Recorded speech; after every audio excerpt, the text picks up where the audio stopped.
An 18-year-old man presents complaining of left lower leg pain. He was involved in a motor vehicle collision 1 month earlier and requires surgical repair of a left femur fracture. Which of the following is the least likely cause of the patient's symptoms? A. Compartment syndrome. B. Intimal flap. C. Pseudoaneurysm. D. Thrombosis. E. Vessel stricture formation. A compartment syndrome.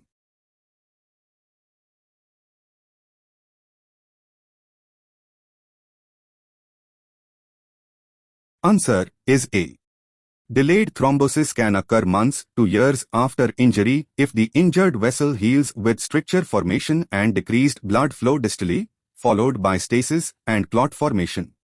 Although flow is not altered by small intimal flaps, and the associated soft tissue wounds often appear benign initially, they may become a nidus for thrombosis that can occur hours to months after the initial injury.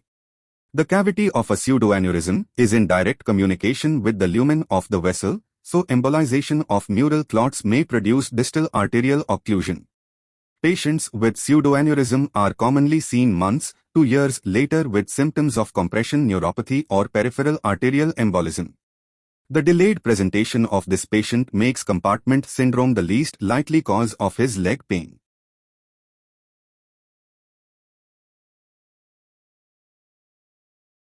A 45-year-old man complains of right leg pain and edema shortly after surgery for a midshaft femur fracture. Physical examination reveals decreased distal pulses in the extremity. What is the most important diagnosis to consider in this patient? A. Anemia causing poor tissue oxygenation. B. Compartment syndrome. C. Intimal flap. D. Pseudoaneurysm. E. Vessel stricture.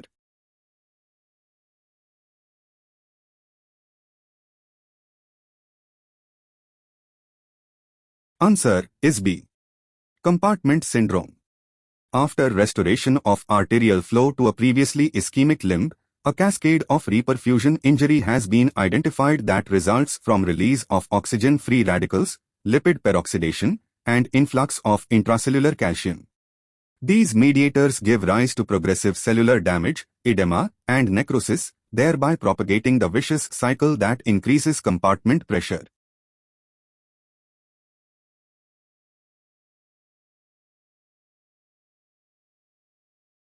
After vascular injury to an extremity, how many hours are generally required before irreversible damage occurs? A. 2 hours. B. 6 hours. C. 10 hours. D. 12 hours. E. 24 hours.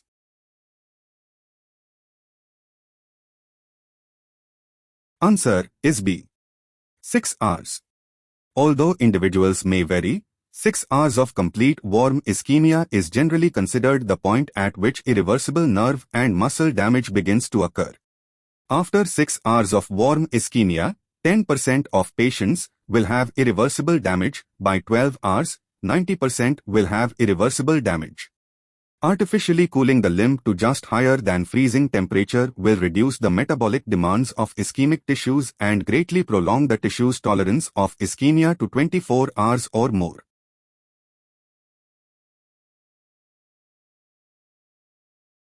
A 25-year-old man who sustained a gunshot wound to the right leg has an ankle brachial index of 0.9. What is the most appropriate next step in this patient's management? A. Admit for observation and repeat examinations. B. Discharge the patient home with surgical follow-up. C. Obtain an emergent computed tomography angiogram. D. Obtain immediate vascular consultation. E. Perform a Doppler ultrasound scan.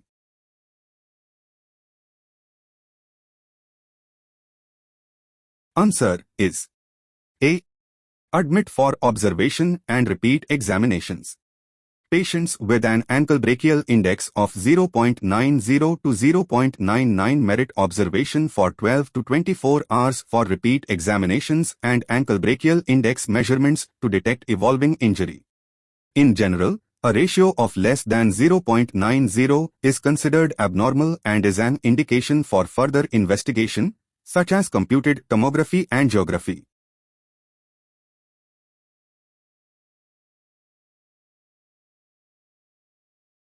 Which of the following is least likely to cause vascular injury to an extremity?